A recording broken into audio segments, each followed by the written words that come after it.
Social media पर जैन समाज के सबसे लोकप्रिय जन जन की आवाज़ जन जन तक पहुंचाने वाले, कभी कभी खास बात चिंतन की अंदर उतारने वाले ऐसे चलन मालिक सुबह सुबह 8 बजे आपके पास सादर जैनक करते हैं आज की शुरुआत। आज एक फैशन चला है जेब ढीली करने का, मतलब दान देने का कहेंगे, उसको अपनी चंचल लक्ष्मी को उपयोगी बनाने का, सार्थक करने का। पर आज ऐसी स्थिति हो गई है, आज जितने दान बोलते हैं उतने जमा नहीं हो पाते हैं।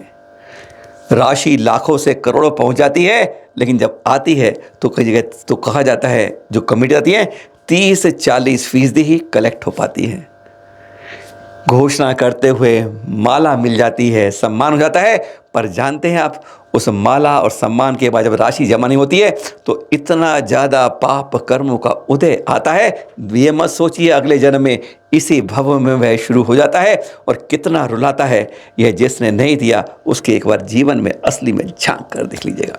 पर हाँ, आज की तारीख में मांग और उठ रही है। आज हम इसकी बात नहीं करें, अब बात करें महत्वपूर्ण वाली बात कि आज कहा जाता है अब मंदिर बना रहे हो अच्छी बात है, पर उसके साथ कल्याणकारी योजनाएं भी होनी चाहिए, शिक्षालय होना चाहिए। किसी को शिक्षित कर दिया तो कितना पुण्य मिलेगा, आप कल्पना कर सकते हैं।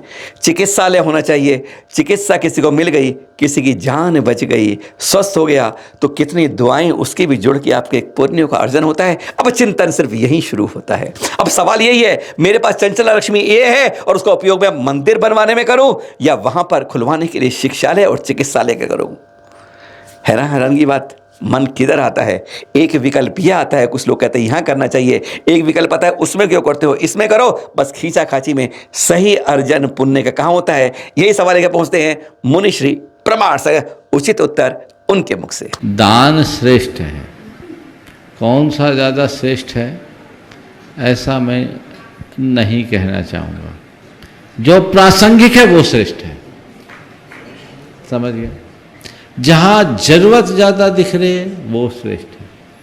ऐसा चुनाव करना चाहिए जिन संस्थान शासन की सेवा जिससे दीर्घ काल तक बने, हमें वो मार्ग बनाना चाहिए और उसके अनुरूप कार्य करना चाहिए।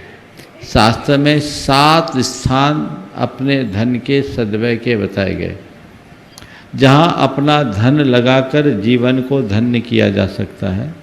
वह है जिनबिंब, जिनागार, जिन यात्रा, प्रतिष्ठिकम, दान, पूजा, सुसिद्धांत, लेखनम, सप्त क्षेत्रियो, अर्थात जिनबिंब की स्थापना, जिनागार जिन मंदिर का निर्माण, जिन यात्रा यानी तीर्थ यात्राएं करना कराना, प्रतिष्ठिकम प्रतिष्ठा कराना, पंचकल्याणक आदि संपन्न करना, चतुर्विध संघ को आहार आदि का दान देना, भगवान की पूजा प्रभावना में अपना योगदान देना और शास्त्र लेखन यानी शास्त्र का प्रकाशन करना।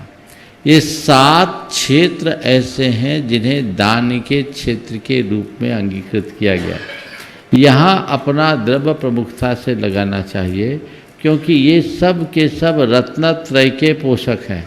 ये पारमार्थिक कार्य हैं, ये भवोद्धारक है, उसके अनुरूप हमारा काम करना चाहिए, होना चाहिए।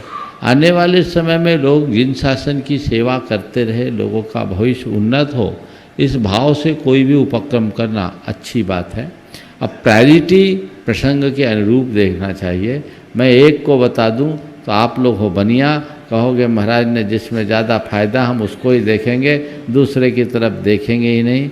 ये सब हमारी आवश्यकताएं हैं, उन आवश्यकताओं को देख करके काम करना चाहिए। फिर भी हमारे शास्त्रों के अनुसार जिन मंदिर आदि के निर्माण से उसे सातिशय पुण्य के बंध का कारण बताया, और ऐसा शास्त्र में है कि एक बार मंदिर निर्माण करे या बिंब स्थापित कोई करता है तो जब तक वो मंदिर और बिंब है उसकी पूजा अर्चा हो रही है, उसका 6वां भाग यानी 16.25% उस व्यक्ति के खाते में जाएगा जिसके निमित्त से बना। तो उस दृष्टि से पुण्यवर्धक कार्य में शास्त्रीय दृष्टि से अगर विचार करें तो इससे श्रेष्ठ और कोई कार्य नहीं है।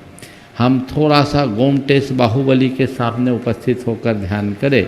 गोमटेश बाहुबली को चामुंड राय जी ने बनाया। आज देखो उस गोमट के कारण भगवान की पहचान बन गए गोमटेश।